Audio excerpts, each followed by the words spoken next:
How's it going, everyone? Welcome back to the channel. So we've already covered classics like Ed and Eddy, Courage the Cowardly Dog, and now the Powerpuff Girls. So I figured that it was time to shine the spotlights on another one of Cartoon Network's most creative and unforgettable shows, Foster's Home for Imaginary Friends.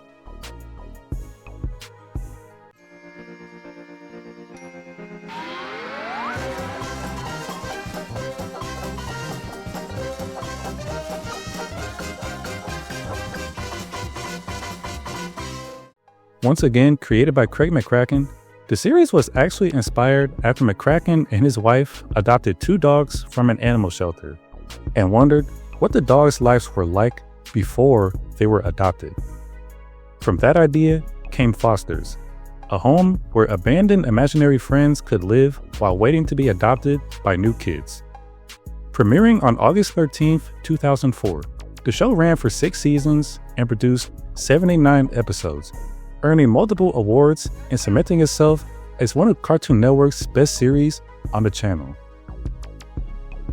So for today's video, I'm going to be doing a countdown of the top 10 best episodes from Foster's Home for Imaginary Friends. Similar to the Powerpuff Girls, narrowing this list down was a challenge because there were so many episodes to choose from, but these are the ones that have always stood out to me the most. If you enjoyed the video, be sure to leave a like and subscribe, drop a comment with your own top 10 best episodes of the series, and let me know if you would like for me to rank all 79 episodes from the show at some point later on down the line. Without further ado, let's head over to Foster's and get started.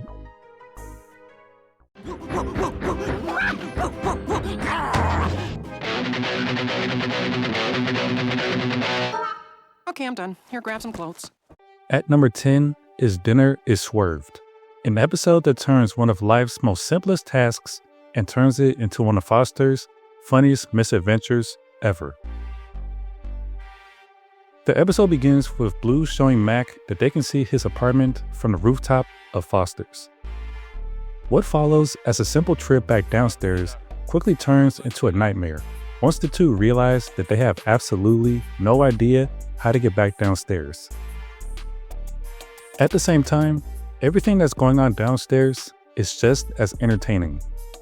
Mr. Harriman stubbornly refuses to let anyone eat until Blue arrives, forcing an increasingly hungry household to sit around the dinner table while Frankie and Madam Foster secretly sneak food to everyone behind his back. Usually, I would understand Harriman's commitment to proper etiquette, but it's ridiculous in this case, and that's actually what makes this so funny. Madam Foster, do you have any idea the sheer disrespect your granddaughter has just paid me? I demand an apology, and that some form of punishment be taken immediately.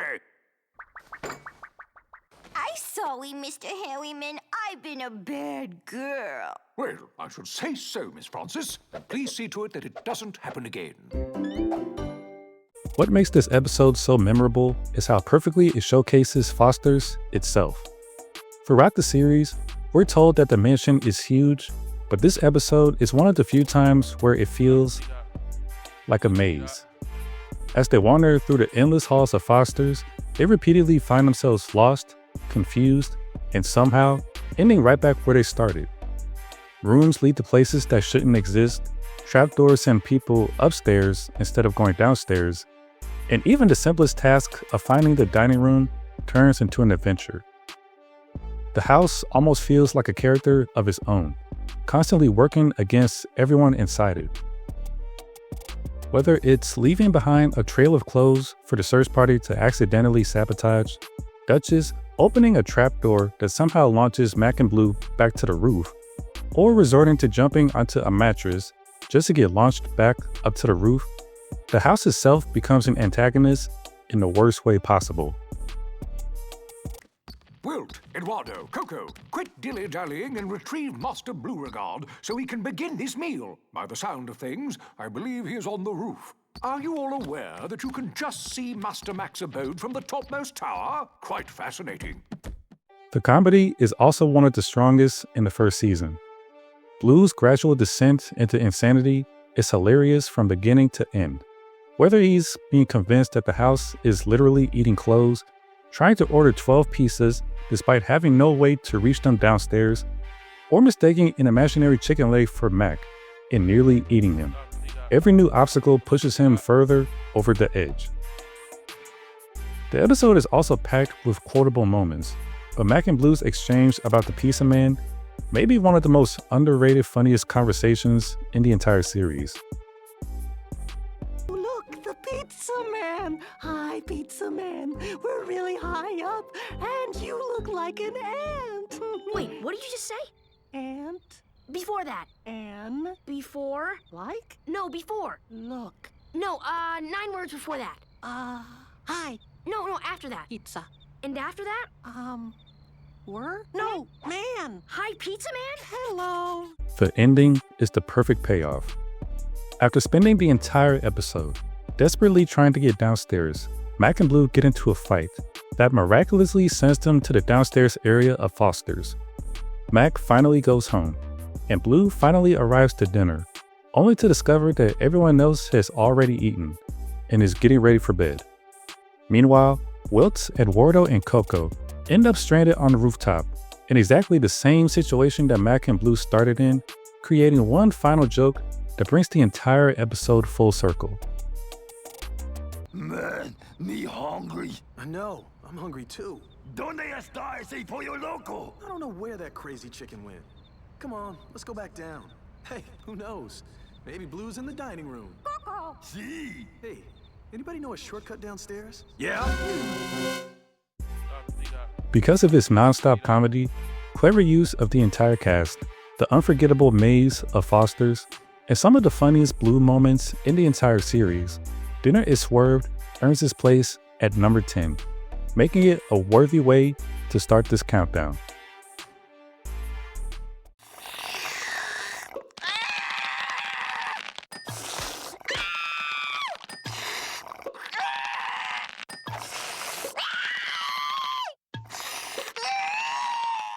At number 9 is Infernal Slumber, one of the most chaotic episodes in the entire series, and it answers a question that I don't think anyone has ever asked. What would happen if the Foster's gang tried to have a sleepover at Mac's apartment? So the episode begins when Blue sneaks into Mac's room at 1 in the morning after secretly copying his house key and decides to throw a surprise slumber party. The problem is that Mac's mother still believes he gave Blue up when he moved to Foster's. So if she catches everyone in the apartment, Mac could lose his ability to visit Foster's forever. Despite Mac desperately trying to keep everyone quiet, Blue, Wilt, and Eduardo immediately start exploring the apartment in the loudest ways possible. Blue repeatedly attempts to prank Terrence and Mac's mom with shaving cream. Wilt can't resist cleaning every dirty surface he sees, and Eduardo spends the entire night taking pictures so he can show the rest of Foster's what Mac's home looks like. Things only spiral further out of control once Goo, Coco, and Cheese crash the party. Here you go, buddy.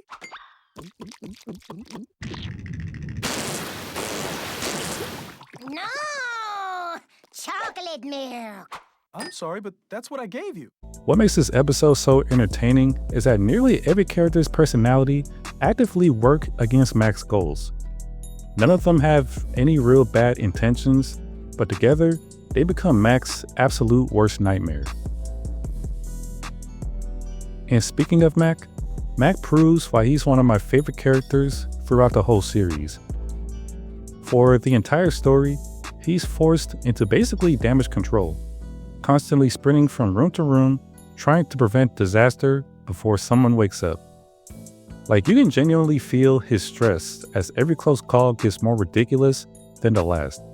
Whether he's diving to stop Blue's shaving cream pranks, preventing Eduardo from photographing his mother's closet, or trying to convince everyone that summoning spirits at 4 in the morning isn't exactly a quiet activity. And the fact that they did a seance in a Cartoon Network series is crazy work when you really sit back and think about it.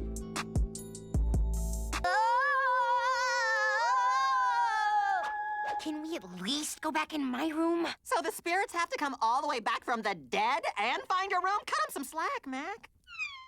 But the biggest highlight has to be the sequence where Terrence wakes up in the middle of the night.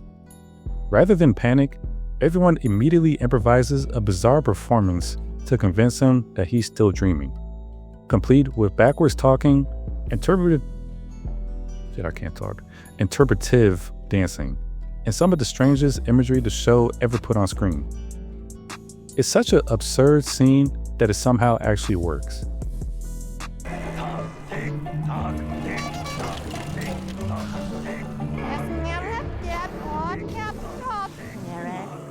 What did I eat last night?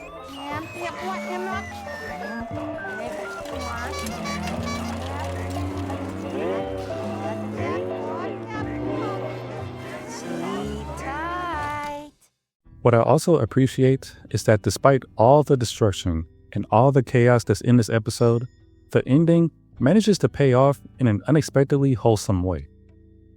Thanks to Wilt's compulsive cleaning, Mac's mother wakes up to find the apartment spotless and believes that her son stayed up all night doing chores for her.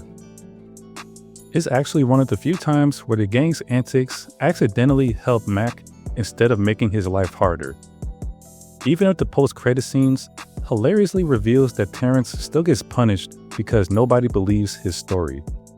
There was the purple Spanish one, and this red guy with one arm, and this girl in an airplane bird thing riding a bicycle all over the living room, and Blue was back too. Mac didn't give him up at all.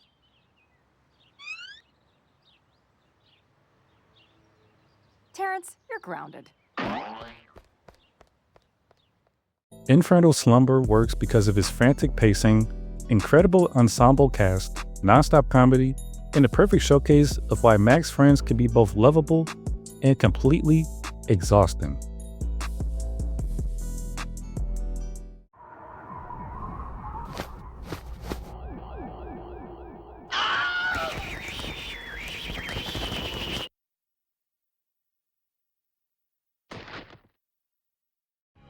Alright, I'm gonna try to get this all in just one take. At number 8 is the Blue Super Dude and the great creator of everything's awesome ceremony of fun that he's not invited to. One of the most creative, bizarre, and hilarious episodes in the entire series. The episode takes place inside the imagination of Blue as he takes on the role of his superhero alter ego, the Blue Super Dude. This time, the Super Dude is determined to attend a grand ceremony honoring the great creator of everything. Along the way, he battles monsters, completes quests, overcomes magical trials, and fights his way through an increasingly strange fantasy world. However, the reality of the situation is much less heroic, because Blue is actually suffering from a high fever on Mac's birthday and has become completely delirious.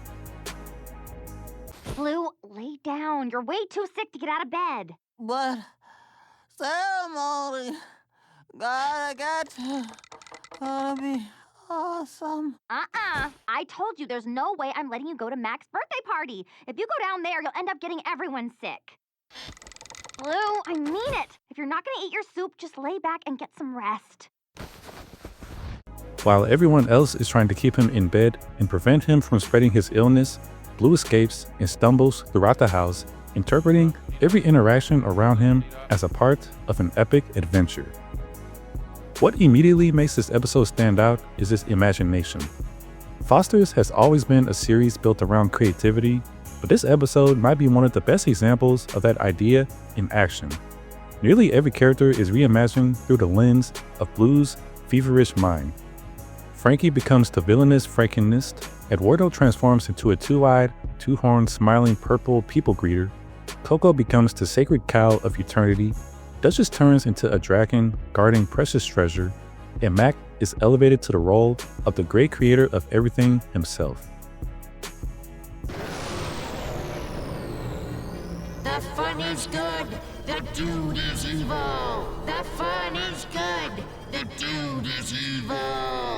Oh, great creator of everything. I did not mean to spoil your fun. I am not evil.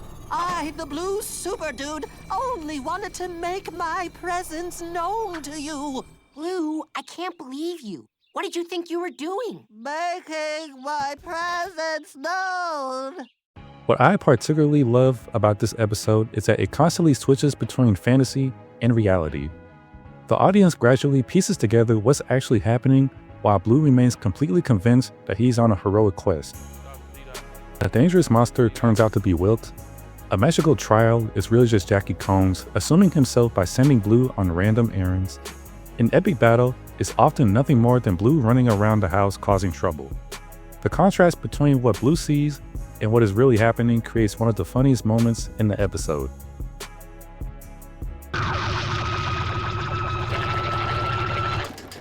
Ceremony, here I come! Man, I didn't mean to push him that hard.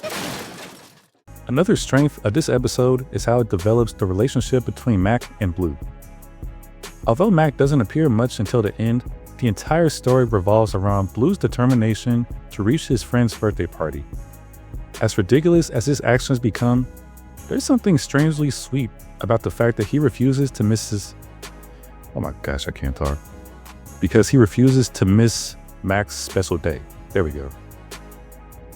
Unfortunately, that goodwill immediately disappears once we discover that Blue's birthday gifts are nothing more than a collection of IOUs.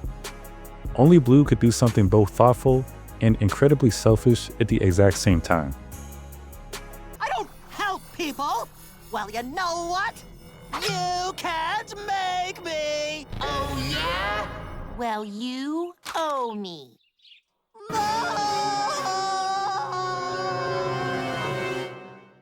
And then the episode lands one final joke with the ending.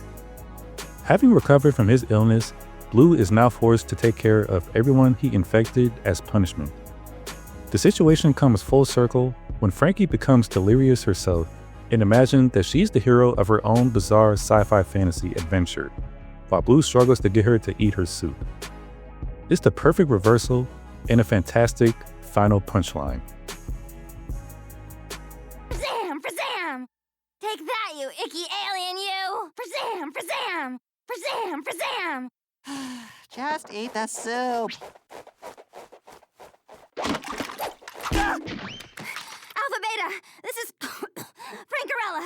I've neutralized the invader. Ending transmission. I think I'm safe. Safe from what?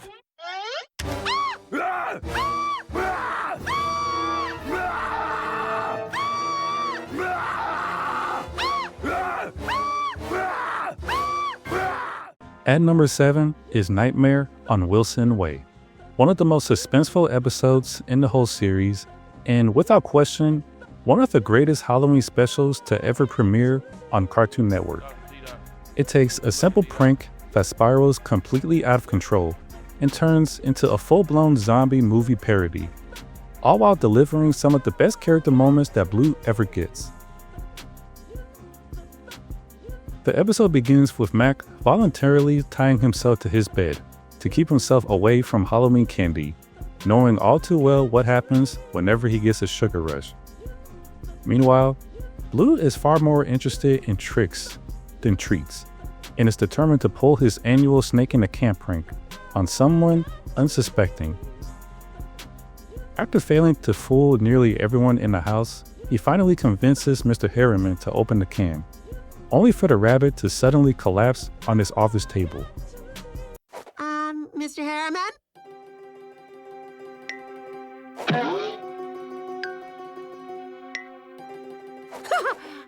Okay. Very fun. He's dead! Yes! I knew this trick killed! Wait, no. Oh no! Oh no! Oh no! Believing his prank actually scared Mr. Harriman to death, Blue panics and tries to cover up the accident. But before long, Harriman seemingly returns from the grave as a zombie, and one by one, the residents of Foster's begin joining the undead horde until only Blue, Eduardo, Coco, and Mac remain all that's left.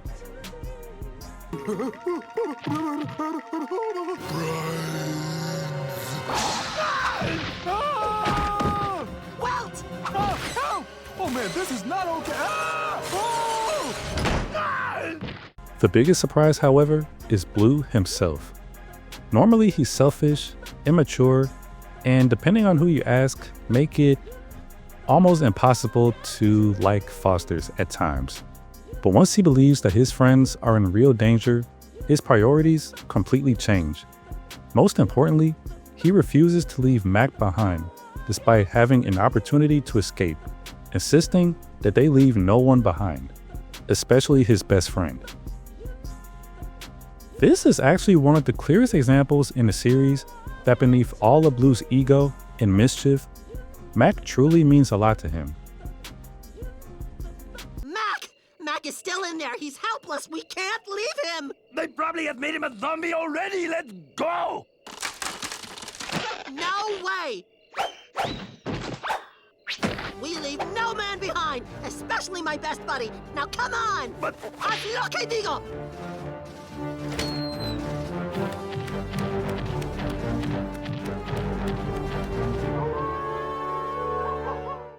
And then there's the payoff. Desperate and out of options, Blue force feeds Mac an enormous amount of Halloween candy, unleashing the very monster Mac had tried so hard to prevent. In one of the funniest sequences in the episode, a nearly unstoppable Mac tears through the entire zombie horde before Mr. Harriman finally reveals that the whole apocalypse was a prank to teach Blue a lesson. We were so sick and tired of your sneaky snake in the can that we wanted to get back at you by tricking you. Trick or treat. I mean, they do give you the option. True. Wait, so you're not zombies? None of you want to eat my brains? Man, what a killer trick! Bravo, Mr. H. Despite this episode being predictable the moment that the rising action takes place, Nightmare on Wilson Way actually surprised me with his perfect blend of horror parody and comedy, its clever Halloween atmosphere, and one of Blue's strongest displays of loyalty to Mac. No doubt, this was the best episode that released in Season 5.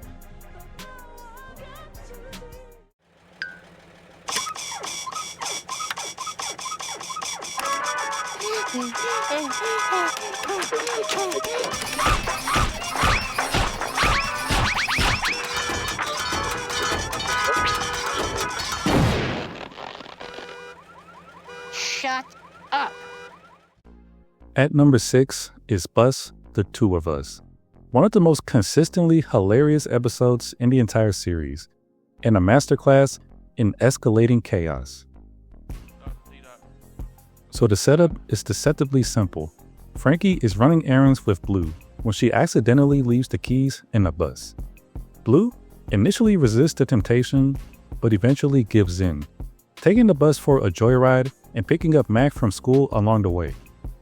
From there, every opportunity to simply turn around and go home is ignored in favor of another detour, another distraction, or another terrible decision, making the situation spiral further and further out of control.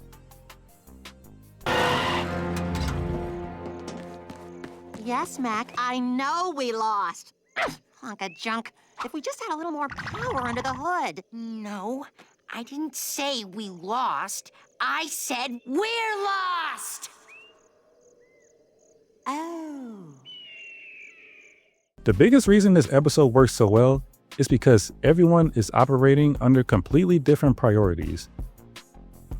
Blue thinks he's on the greatest road trip ever, Max just wants to get back before they get caught, Eduardo becomes obsessed with buying a discounted mattress, and Wilt is desperately trying to cover for everyone despite hating dishonesty. The result is a collection of intersecting storylines that become funnier every time they cut back and forth between them.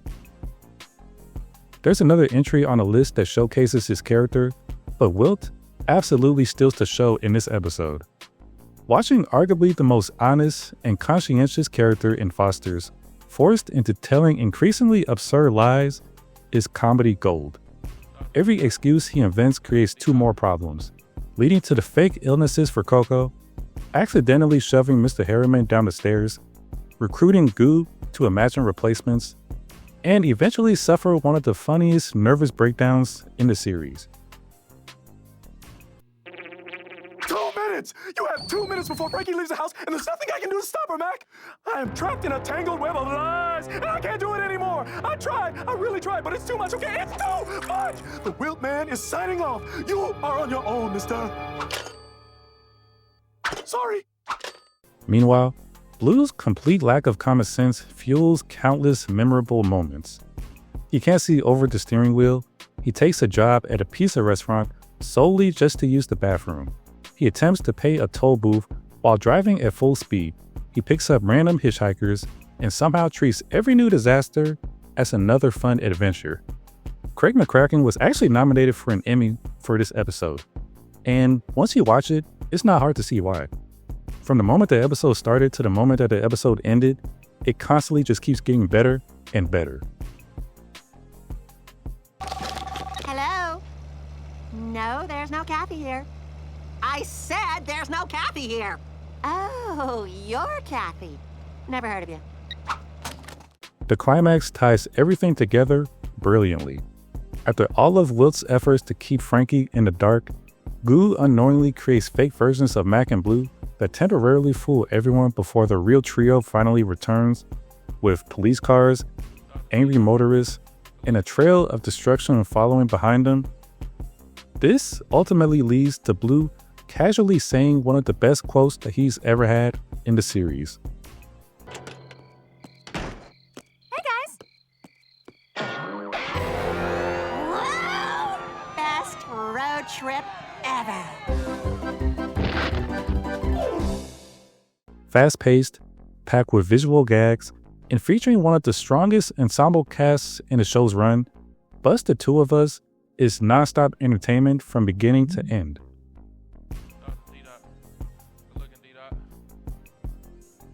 What's the chances? Fast-paced, packed with visual gags, and featuring one of the strongest ensemble casts in the show's run, Bust the Two of Us is nonstop entertainment from beginning to end. Its intertwining plots, impeccable comedic timing, and unforgettable payoff makes it one of Foster's finest episodes.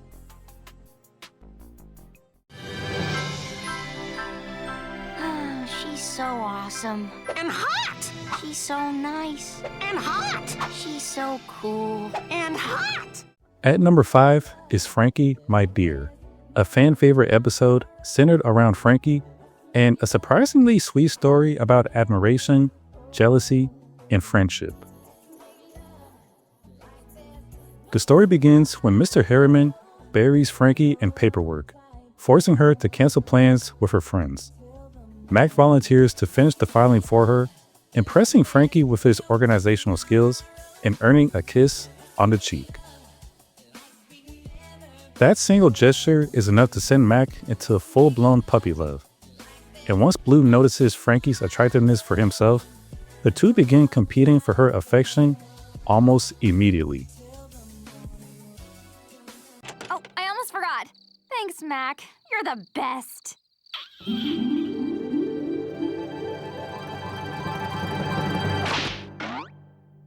Give back, that was mine! I didn't hear her say it was for you! Yes, you did, now give it! No! What makes this episode so entertaining is how every misunderstanding compounds the previous one.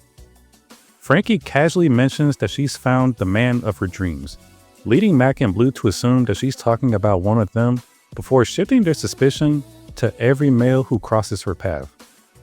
First, it's a pizza delivery guy, Chris, then the ridiculously over-the-top Prince Charming, and finally, Dylan, Frankie's actual date.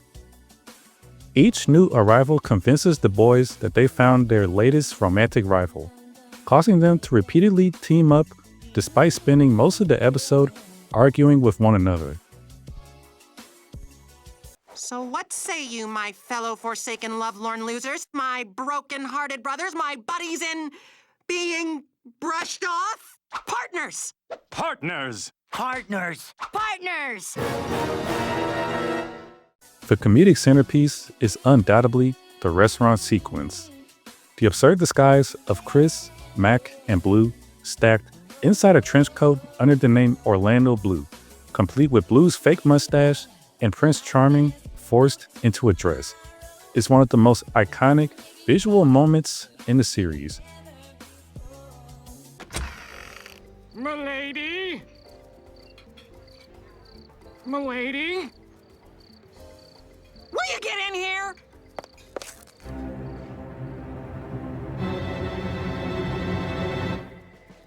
I hate you. Ahem. Oh, right. I hate you. I think the episode also deserves credit for how it handled Dylan. At first, he appears perfectly normal and courteous, making the audience question whether Mac and Blue are simply overreacting.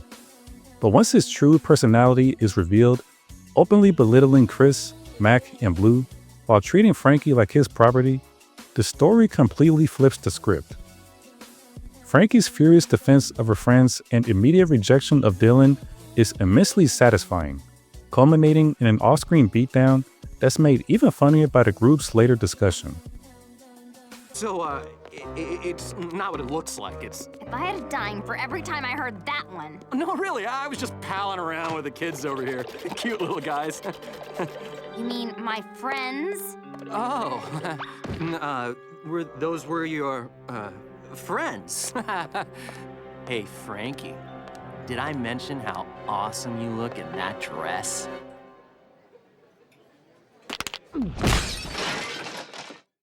Perhaps the most charming part of the episode is that, despite all their ridiculous behavior, everyone ultimately realizes that Frankie deserves someone who genuinely respects her.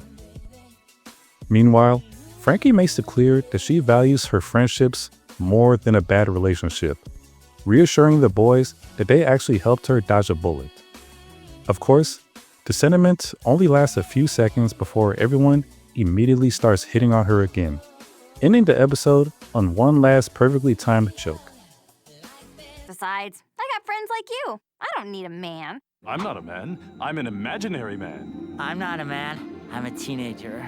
I'm not a man. I'm just a kid. Hey, I can beat that. I'm not even human. Oh, man. With non-stop laughs, fantastic visual comedy, and one of Frankie's strongest showcases in the series, Frankie My Dear is easily a top 5 pick and remains one of Foster's most rewatchable episodes.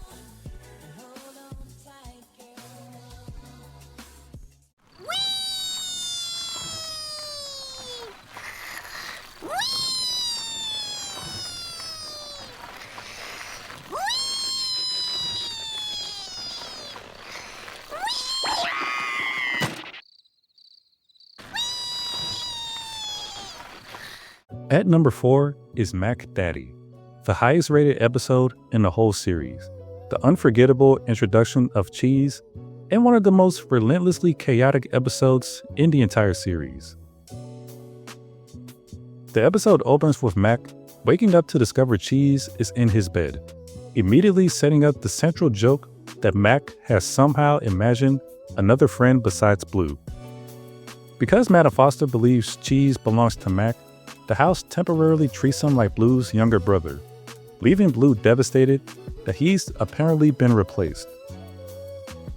Well, then, everything is set up just like with his big brother Blue. As long as you visit Cheese every day, he'll always be yours and no one else can ever adopt him. Thank you, Madam Foster. Sure, kid, it's your funeral. Sorry? Woo! Nothing. Perhaps the smartest aspect of the episode is how it develops Blue. For most of the runtime, he desperately tries to get rid of Cheese through increasingly ridiculous schemes, like mailing him away, abandoning him at stores, tying him to balloons, and countless other failed attempts. But once Cheese disappears for real, Blue's annoyance gives way to genuine panic as he imagines all the terrible accidents Cheese could suffer wandering Foster's alone.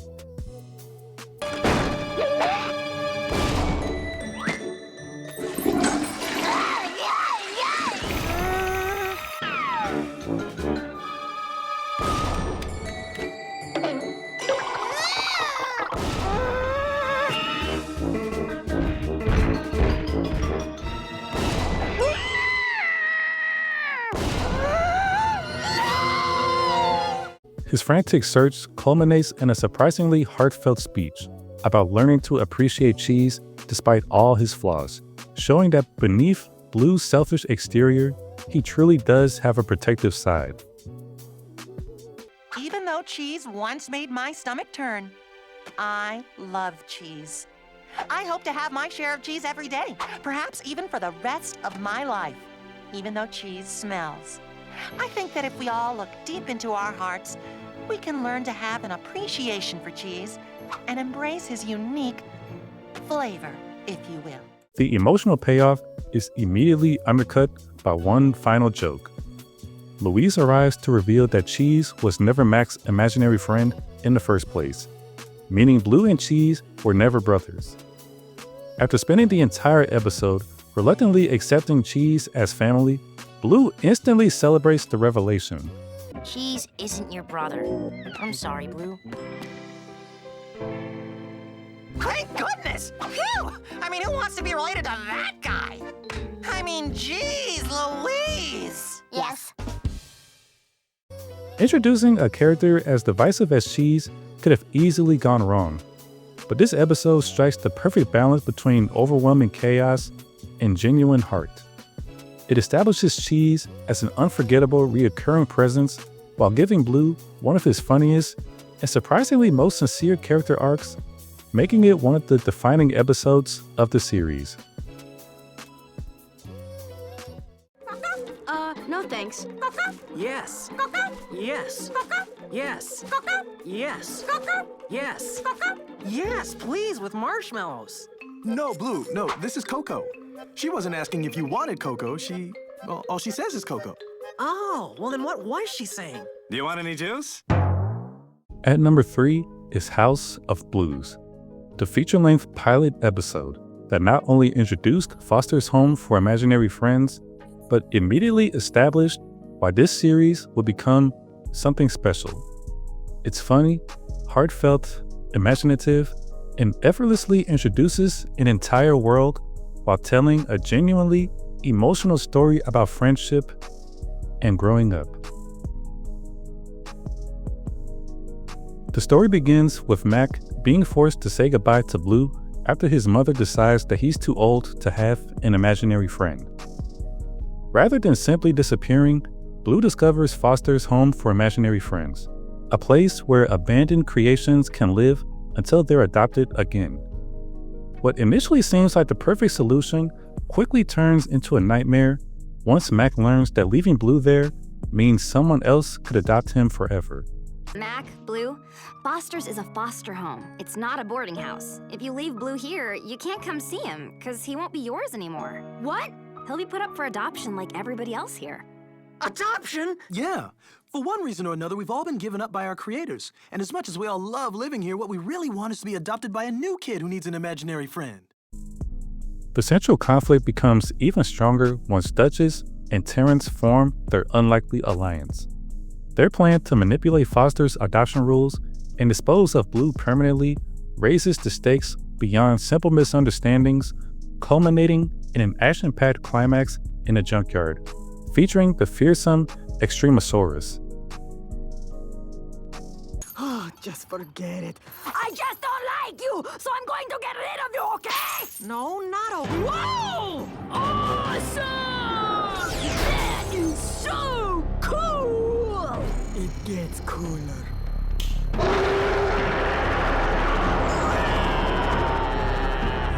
Seeker. Watching Mac devise a strategy that combines Eduardo's strength, Wilt's athleticism, and Coco's eggs into a coordinated victory is one of the earliest demonstrations of his intelligence and his leadership. Very well. Stop!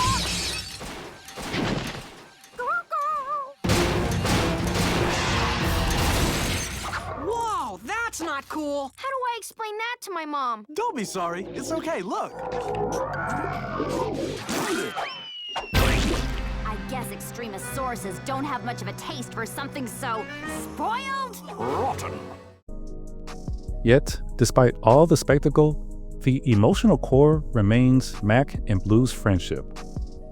The possibility that they might actually lose each other forever gives genuine weight to the story, making Madame Foster's final decision all the more rewarding. Her decree that Blue can remain at Foster's permanently as long as Mac visits every day creates the perfect status quo for the rest of the series, while also reinforcing the message that growing up doesn't have to mean abandoning the people, or ideas in this case, that you care the most about.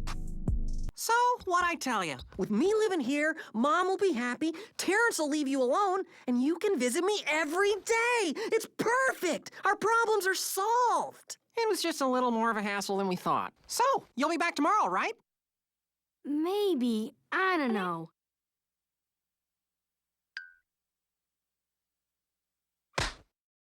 Perhaps most impressively, House of Blues functions simultaneously as an origin story, a world-building exercise, a comedy, an adventure, and an emotional character piece without feeling overstuffed. Every major relationship introduced here pays dividends throughout the show's 6 seasons, and nearly every recurring character gets a memorable debut. Simply put, there is no better introduction to Foster's Home for Imaginary Friends.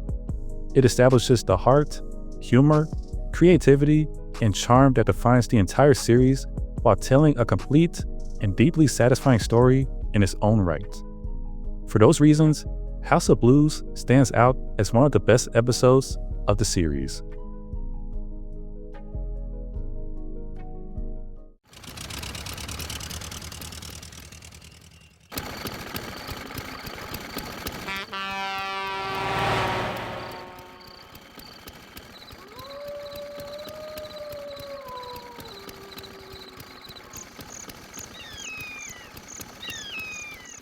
At number 2 is Good Will Hunting, a feature-length special that takes one of the series' most beloved characters and delivers an emotional, character-driven story unlike anything else in Foster's Home for Imaginary Friends. While the show is usually remembered for its comedy, this episode proves that it can tell a genuinely moving drama without losing its humor. The story kicks off during Foster's 5-year creator reunion, where Mac and Blue innocently ask Wilt about his creator. His uncharacteristically nervous behavior culminates in him secretly running away from the house, prompting the rest of the gang to embark on a cross-country search to bring him back home. Well, Oh, I'm sorry, Blue. Did I wake you? are you going somewhere? Well, yeah. But don't you worry about it. Don't worry about... What do you mean? Where are you going? I did something terrible. It's time I set things right. Something terrible?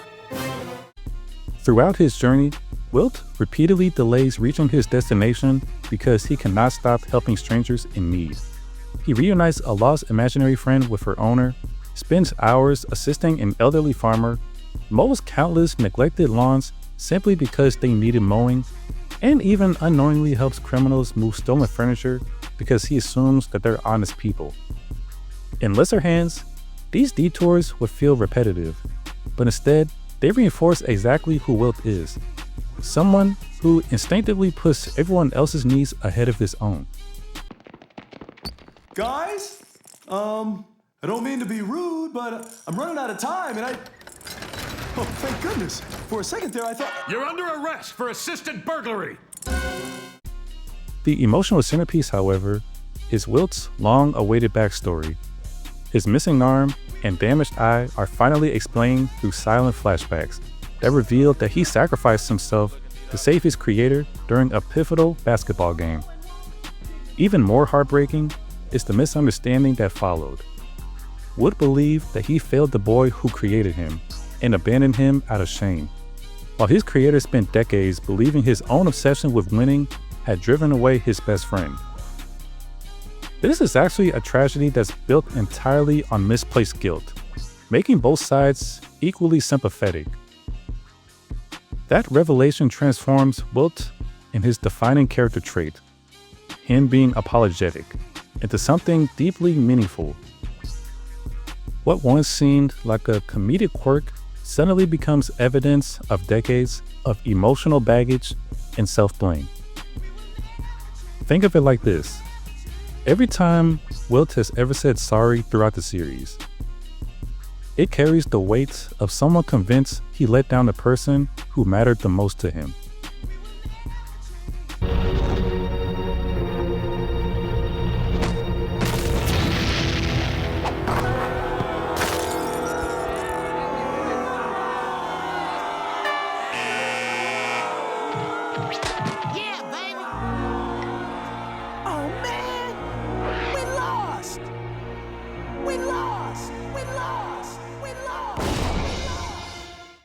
The climax delivers an exciting rematch against Foul Larry, but the basketball game itself isn't the true payoff. In fact, Wilt loses again, but the real victory comes afterward when Jordan Michaels finally reunites with him and reveals that he never blamed Wilt in the first place. Instead, Jordan thanks Wilt for saving his life, calls him his hero, and insists that winning was never as important as their friendship. It's an emotionally satisfying resolution that completely reframes the pain that both characters have carried for 30 years. Losing you taught me something. Winning isn't everything. Your friends, the people you love, that's the most important. That's worth sacrificing yourself for. I created you to make me a better ball player, but instead, you made me a better person. I can't thank you enough. Good Will Hunting successfully expands the mythology of the series while delivering its richest emotional story, its strongest character development, and one of its most meaningful adventures. By exploring regret, forgiveness, sacrifice, and unconditional friendship without sacrificing the show's humor, it elevates Wilt from a lovable supporting character into arguably the emotional heart of the entire series. It's an outstanding special and one that comes agonizingly close to taking the top spot.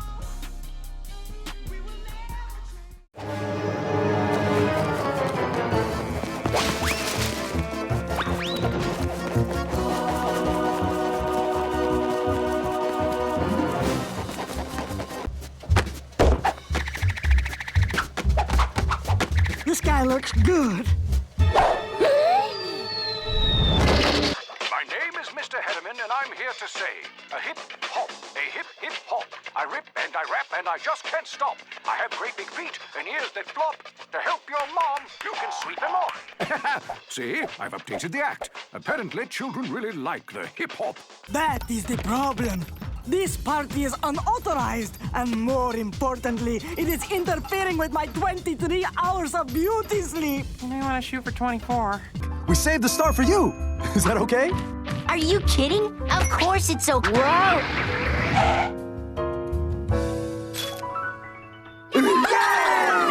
Coco, I love these cards. I love them more than life itself. But if they mean we can't be friends, then... My precious... Oh, must resist. Friendship more important. Coco, I'm sorry. And so, after much thought, considering all the factors, I've decided to give you back your old job as House President. This is the kindest thing anyone has ever done for me. You won't regret it, Miss Francis. After everything I said about you, for you to see it in your heart to reinstate me is just more than I deserve. Don't be silly. You deserve every penny it pays.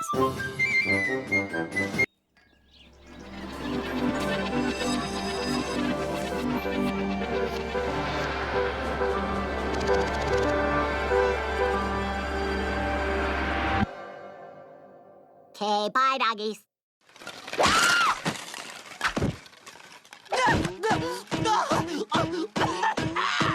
Balls aren't water, Blue. You can't drown in balls. Whatever. And finally, at number 1, we have Destination Imagination.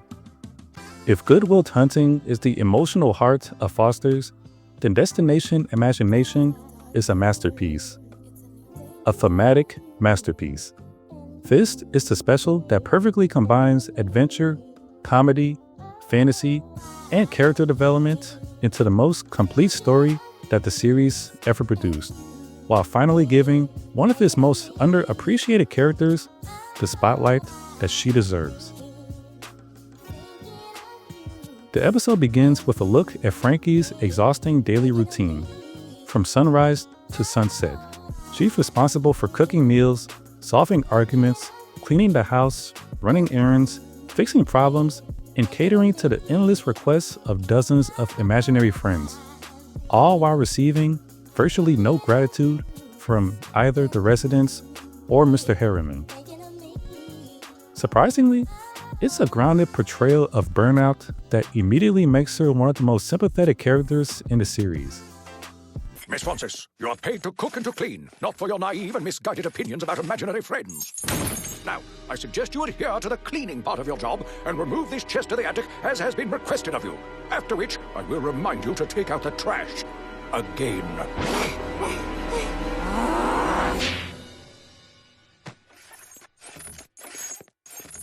Everything changes when a mysterious chained toy chest arrives at Foster's with explicit instructions never to open it.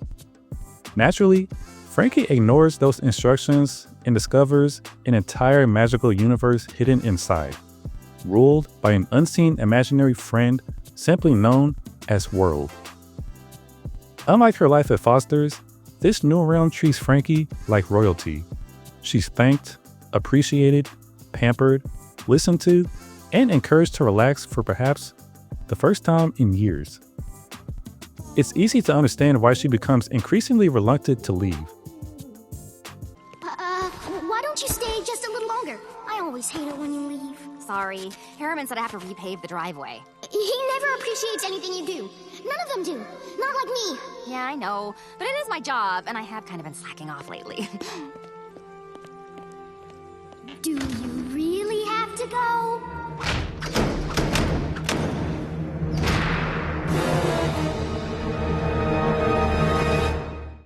Meanwhile, Mac, Blue, Wiltz, Eduardo, and Coco enter the toy chest to rescue her, embarking what amounts to a full-scale fantasy adventure. Their journey through World's bizarre landscape is endlessly creative, featuring rivers made of plastic balls, spring-loaded forests, piano bridges that function as memory puzzles, giant gummy zombies, and an ever-changing cast of mysterious allies who all turn out to be manifestations of World himself. The sheer imagination on display makes this arguably the most visually inventive story in the entire franchise. You tell us where Senorita Frankie is, you big meanie! Huh?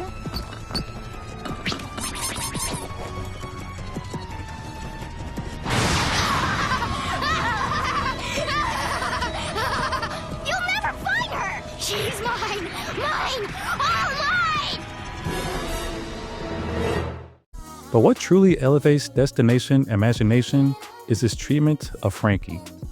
For once, the series acknowledges how much she sacrifices for everyone around her and refuses to portray her frustrations as unreasonable. In fact, when the gang finally reach her and pleads for her return, they initially spend more time talking about everything she does for them than about missing her as a person. Her angry rejection is completely justified, forcing both the characters and the audience to recognize how often her kindness has been taken for granted. Oh, I get it. You didn't come to rescue me because you missed me. You missed all the stuff I used to do for you. What? No, Well, you can forget it. I'm sick of taking care of everybody and everything and never getting a word of thanks, an ounce of help, or a tiny little smidgen of respect. You guys are just like Mr. Harriman. I'm just a servant to you. Well, guess what? In this world, I'm the one who's taken care of, and that's the way I like it. And then there's World himself, who stands as one of the most fascinating antagonists that the show ever created. At first, he appears manipulative and controlling, trapping Frankie inside his dimension and deceiving the rescue party with countless disguises. But beneath those actions lies an abandoned imaginary friend, crippled by loneliness and terrified of being left alone again. His increasingly desperate attempts to keep Frankie close actually stems from fear, making him an imaginary friend coping with emotional trauma rather than a villain. Or both, depending on your definition. hide and seek. Frankie? Frankie? Frankie? Frankie? Frankie? Frankie? Dude, it's called hide and seek, not hide and freak out. I thought you were gone and I was gonna have to be alone again! But I was right behind you the whole time. Why would I just leave without telling you? I mean, who does that? You're my friend. I would never, ever leave you alone. Even Mr. Harriman receives meaningful growth. His inability to replace Frankie gradually forces him to realize just how much responsibility she shoulders every single day, culminating in one of those rare occasions where he openly admits that he was wrong. His willingness to trust Frankie's judgment by the finale represents one of the most satisfying character developments in the entire series. Miss Francis, I have known you since you were a little girl, and as I've watched you grow, I've been absolutely amazed by your lack of maturity, your laziness, and your lack of judgment. Good grief, this again? Mr. Harriman! And all that time, I was wrong. If Miss Francis thinks allowing the imaginary friend into the house is a good idea, I trust her judgment. The climax brilliantly solves the conflict. Rather than defeating World, Frankie empathizes with him and understands what he wanted all along: a friend. Instead of imprisoning him again, she actually invites him to live at Foster's, where he will never be alone again. It's a solution rooted in compassion rather than punishment, perfectly embodying the values that the show has always supported. The ending only sweetens the payoff. The residents begin helping Frankie with the household chores instead of taking her for granted, and World is welcomed into a community where he can make all the friends he could ever want. It's a heartfelt resolution that rewards every major character while reinforcing the central message that kindness, empathy, and understanding can heal even the deepest wounds. Is it done yet? Is it? Almost. There.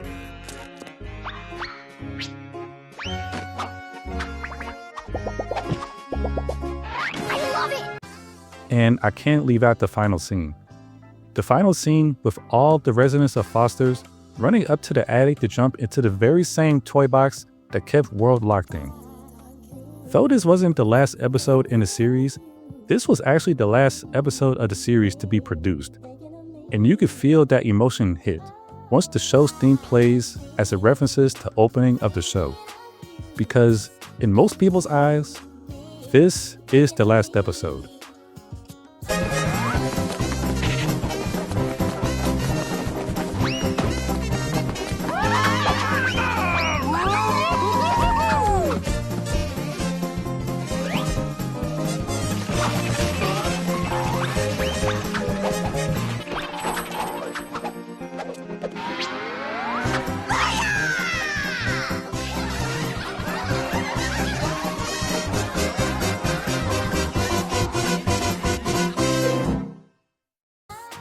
Simply put, Destination Imagination is Foster's home for imaginary friends at its absolute best.